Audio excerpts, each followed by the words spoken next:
arkadaşlar. Kanalımıza ve evimize hoş geldiniz. Ben Şahin. Ben Didem. Bugün sizlerle Almanya'da yüksek lisans üzerine konuşacağız. Aklınızdaki soru işaretlerini cevaplandırmaya çalışacağız.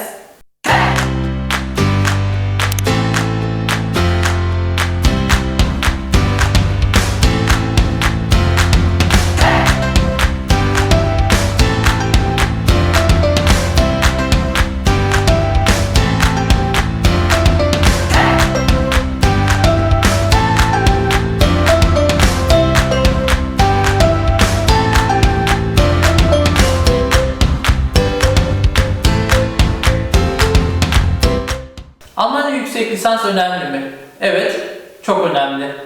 2010 yılında Almanya'daki daha önceki tekli öğrenim sisteminden ikili öğrenim sistemine geçişle beraber, yüksek lisans öğrenim biçimine geçişle beraber Almanya'da yüksek lisans yapmak bizler için kolay hale geldi açıkçası. Daha öncesinde var olan diplom eğitim sistemi, tekli sistem 1999 yılında Bologna süreciyle beraber yerini ikili sisteme bırakmaya başladı ve tam anlamıyla 2010 yılından itibaren Almanya'da uygulanmaya başladı. Bunun sonucunda da artık Türkiye'den aşina olduğumuz yüksek lisans eğitim sistemine geçildi.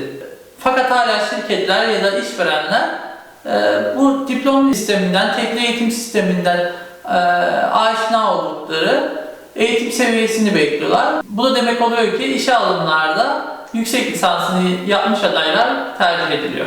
Peki şimdi önemi hakkında konuştuk. Nereden yüksek lisans programlarını bulabiliriz? Bunları bulabileceğimiz toplu bir platform var mı? Hemen aklımızda canlanıyor. Bu şekilde bir platform var. .de Almanya'daki bütün eğitimle ilgili araştırmalarınızda kullanabileceğiniz bir web sitesi. Bunun linkini aşağıdaki açıklamalara bırakacağız. Evet, DAAD aslında Deutsche Akademische Austauschdienst. Bu platform Almanya'daki akademik araştırmaları, akademik bilgi değişimini sağlayan servis. Yüksek lisans, doktora programları hakkında bilgi verirken bunun yanı sıra eğitimi için, akademik araştırmaları için buraya gelecek adaylara ilk başta gereken bilgileri de veriyor. DAAD sitesinde kendinize uygun programı, hangi dilde eğitim almak istediğinizi, ne kadar yıllık ücret ödemek istediğinizi filtreleyebilirsiniz. Ve bunun sonucunda size başvurabileceğiniz, sizin ilgi alanınızdaki okulların bir listesi çıkacaktır. Peki bu listeleri bulduktan sonra ne yapıyoruz? Her zaman o üniversitelerin, o programlarının sitelerine gidiyoruz. Çünkü en güncel bilgiyi aslında üniversitelerin kendi sitelerinde buluyoruz. DAAD bir servis ve üniversitelerden gelen bilgiyle kendi sitesini, kendi bilgisini güncelliyor. Ve bu bilgi değişimi açıkçası gecikmelere neden olabiliyor. Bu yüzden en güncel bilgi üniversitelerin kendi sitesinde. Kesinlikle bunu unutmayın. Almanya'da yüksek lisans programlarında %100 İngilizce okuyabileceğiniz gibi isterseniz %100 Almanca ya da İngilizce ve Almanca karışık olarak da okuyabilirsiniz. Yüksek lisans başvurusu sırasında hangi belgeler gerekiyor? Şimdiden hazırlayabilmeniz adına bunları listeleyelim. Almanya'daki her program için farklı belge ihtiyaçları olabilir. Dolayısıyla her zaman üniversitelerin sitesinden bunu kontrol etmeniz gerekir. İlk belgemiz güncel transkript. Bu belgenin İngilizce ya da Almanca olması gerekiyor.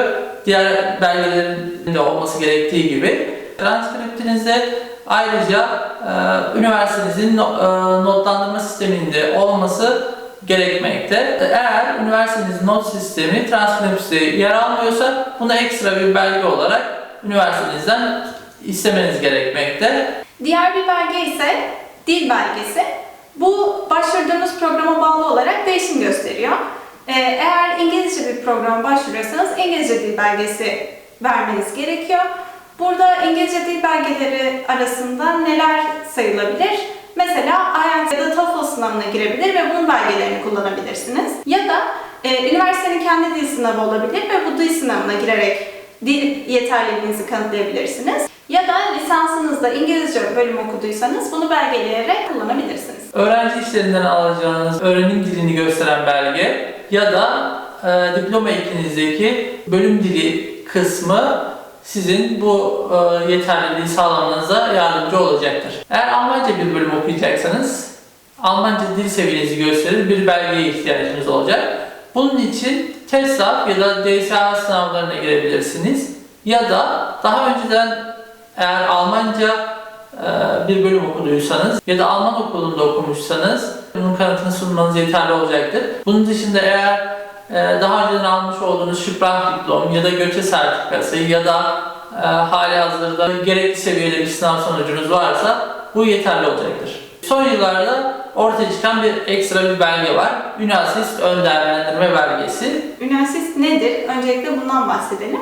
Ünasist Almanya'da bir kurum. Bu kurum eğitim belgelerinizin ön değerlendirmesini yaparak Almanya'daki not sistemine göre size denklik veriyor. Yani Türkiye'de sahip olduğunuz not ortalamasını Alman sistemine göre çeviriyor. Almanya'da farklı bir not sistemi mevcut. Almanya'daki not sistemi 1 ile 4 arasında değerlendiriliyor. 1 en iyi not iken eğer 4'ten aşağı bir notunuz varsa sınava girmediniz ya da sınava girip başarısız olduğunuz anlamına geliyor. Bu yüzden Ünasist'in yapmış olduğu bu ön değerlendirme sizin Türkiye'deki ya da başka bir ülkede almış olduğunuz lisans ya da lise eğitiminin Alman not sistemine transferini sağlıyor. Peki Ünasist'e ne zaman başvurmalıyız? Bu en çok gelen sorulardan biri. Programınızı belirledikten sonra yıl içerisinde başvuru sürecinde geciktirmeyecek şekilde istediğiniz bir zaman Ünasist'e başvurabilirsiniz. Dolayısıyla kayıtların açılmasını beklemeniz gerekmiyor bu durumda. Bu güzel bir şey çünkü size zaman açısından avantaj sağlayacaktır. En az bir ay önce başvurmanız gerekiyor. Bunu öncelikle belirtelim. Ne kadar erken başvurursanız o kadar iyi. Burada unutmamak gereken kısım ise para transferiniz ve aynı zamanda belgeleriniz posta ile Ünasist'i yollandıktan sonra, eriştikten sonra belgeleriniz işleme alınıyor. Bu yüzden bu posta sürecini de bir ayın üzerine hesaplamak lazım. Bunun yanı sıra Ünasist ayrı bir kurum ve bu hizmet karşılığı, bu ön değerlendirme karşılığı sizden belli bir ücret talep etmekte. İlk başvurunuzda 75 euro, sonraki başvurularda 30'ar euro istiyor. Bunun dışında Almanya'daki her üniversitenin Ünasist'le farklı bir anlaşması var. Mesela Münih Teknik Üniversitesi'nin bütün programları diye geçerken Ünasist'ten çıkan belge, başka bir üniversitenin sadece bir tane programını kapsıyor olabilir.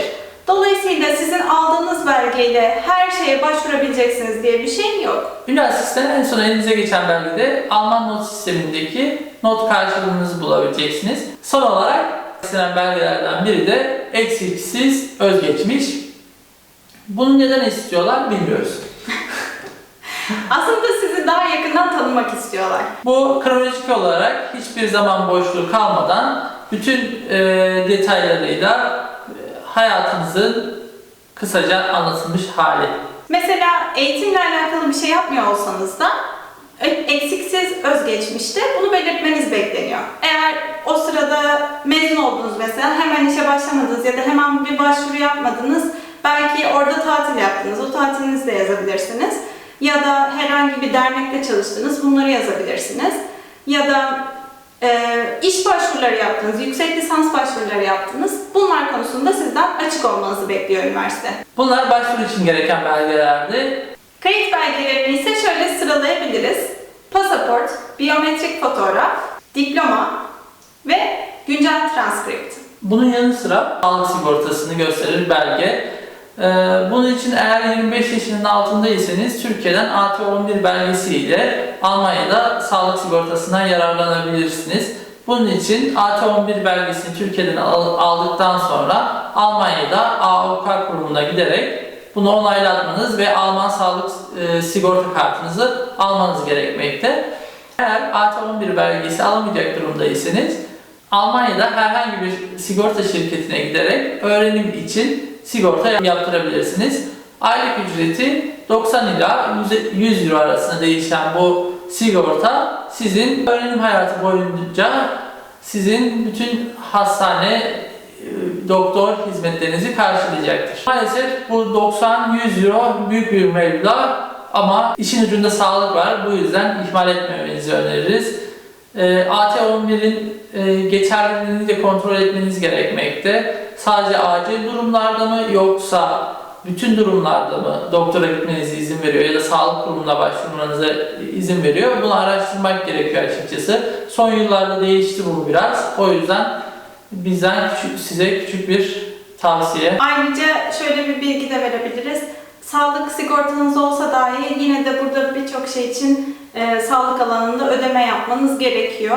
Ama bunlar cüzi miktarlar oluyor biraz daha. Evet. Eczaneden bir ilaç alırken doktorun yazmış olmasına, reçeteli bir ilaç olmasına rağmen belli bir ücreti ödemeniz gerekmekte. Sizlerden sık sık gelen bir soru da not ortalaması önemli mi? Evet, önemli. Başvurunuzu değerlendirirken bütün belgeleriniz puanlanıyor ve not ortalaması da bunlardan biri ve bunun sonucunda da başvurunuz diğer adaylarla karşılaştırılarak bir sıralama oluşturuluyor. Buna göre de kabul alıp almadığınız belli oluyor. Almanya'da Türkiye'deki gibi minimum not ortalaması koşulu yok. Bu da demek oluyor ki eğer üniversite 20 kişi alacaksa 20 en iyi adayı bu bölüm için alacak demektir. Bazı bölümlerde minimum not ortalaması koşulu da var. Bu bölümlerde ise o not ortalaması genel olarak Alman not sistemine göre verilmiş bir not ortalaması. O yüzden notunuzu Alman not sistemine çevirmeniz önemli. Diğer bir soruysa Almanya'da yüksek lisans yapabilmek için Almanca bilmem gerekiyor mu? Bu soru için şöyle bir cevap verebiliriz. Bazı programlarda gerekiyor, bazı programlarda ise gerekmiyor. Detayına inersek, eğer programınız %100 İngilizce ise genel olarak Almanca belgesi sunmanız gerekmiyor. Ama eğer programınız Bavyera eyaleti içerisinde ise ilk bir sene içerisinde A1 belgesi sunmanız bekleniyor. Eğer Almanca bilginiz yeterli değilse ve Almanca bir bölüm okuyacaksanız bu durumda şartlı kabul almanız mümkün. Şartlı kabul ne demek? Sizi bir yıl içerisinde dil öğrenme şartıyla kabul ediyorlar. Bu durumda siz okulun Almanca kursuna gidebilirsiniz ya da dışarıda özel bir Almanca kursuna giderek Almanca öğrenebilirsiniz ve gerekli seviyeyi karşıladığınız takdirde sizin bu programda bir kontenjanınız olacak demektir. Bir de burada şunu da söylemek lazım aslında. İngilizce ve Almanca programları kıyasladığımız zaman Almanya'da İngilizce programları her zaman çok daha fazla başvuru olduğu için daha zorlayıcı bir kabul süreci gerçekleşiyor. Dolayısıyla eğer Almancanıza güveniyorsanız ya da dile yatkınlığınız varsa belki Almanca programları tercih etmek sizin avantajınıza olabilir. Açıkçası Almanca öğrenmek zaten gerekli. Sonrasında Almanya'da kalıp bir işte çalışabilmek için Almanca öğrenmeniz gerekecek. Bu yüzden en kısa zamanda Almanca öğrenmeye başlayabilirsiniz. Bir diğer soru ise dönem ücretleri hakkındaydı. Dönem ücretleri programdan programa değişiyor Almanya'da. Biz şimdiye kadar minimum 50 euro dönem ücreti gördük ve bu miktar programa bağlı olarak artış gösterebiliyor. Programdan programa, bölümden bölüme, üniversiteden üniversiteye değişen dönem ücreti aynı zamanda eyaletler arasında da farklılık gösteriyor. Baden-Württemberg eyaletinde dönem ücreti uluslararası öğrenciler için 1500 euro. Üniversite araştırma sürecinde bu da önemli bir kriter olacaktır diye düşünüyoruz. Sonuncu ama en önemli belki de madde. Türkiye'deki ekonomik durumdan ötürü yurt dışında eğitimim sırasında çalışabilir miyim? Evet, çalışabilirsin. Almış olduğunuz öğrenim vizesi, öğrenci vizesi size haftalık 20 saat, 120 tam gün ya da 240 gün yarım gün çalışma hakkı veriyor. Bu da demek oluyor ki burada çeşitli işlerde çalışarak bütçenize katkı sağlayabilirsiniz. Ama şunu da söylemek lazım. Biraz gerçekçi de olmak gerekiyor. İşi hemen belki bulamayabilirsiniz. Belli bir zaman geçebilir. Dolayısıyla bunu da göz önünde bulunarak gelmek gerekiyor. Evet, kesinlikle. Gelir gelmez Almanca bilgisi olmadan iş bulabilmek bir hayli zor. Ki Almanca bilerek ya da deneyimli olarak geldiğinizde de iş bulmak hayli zor. Çünkü çok fazla rekabet var. Alman aileler belli bir yaştan sonra çocuklarına destek vermeyi kesiyorlar. Bunun sonucunda da üniversite okuyan gençler kendi yaşam masraflarını karşılayabilmek için çeşitli işlerde çalışıyorlar. Bu yüzden de rekabet ummadığımız kadar fazla. Nasıl işlerde çalışabilirsiniz peki? Kendi alanınızda part-time öğrenci olarak büyük firmalarda çalışabilirsiniz. Aylık 700-800 euroluk bir meblağ kazanabileceğiniz bu işler sizin yaşam masraflarınızın büyük bir kısmını karşılayabilir. Bunun yanı sıra kendi alanınızda yine profesörlerin ya da doktora öğrencilerinin projelerinde çalışabilirsiniz. Burada ise yaklaşık 450-500 euro gibi bir miktar kazanabilirsiniz. Bunun dışında eğer Almancanız varsa restoranlarda garson olarak çalışabilirsiniz. Bugünlük bizden bu kadar. Eğer yayınımızı beğendiyseniz bizi takip etmeyi unutmayın. Eğer bu konularda merak ettiğiniz farklı sorularınız da varsa yorumlar kısmına bırakabilirsiniz. Bu şekilde biz de ilerleyen videolarımızda bu konularda değinmeye çalışırız. Görüşmek üzere. Görüşürüz. Bunlar pet. Bavyera eyaleti. Bavyera değil. Pardon. Gel buraya gel, daha bitmedi. Bitmemiş.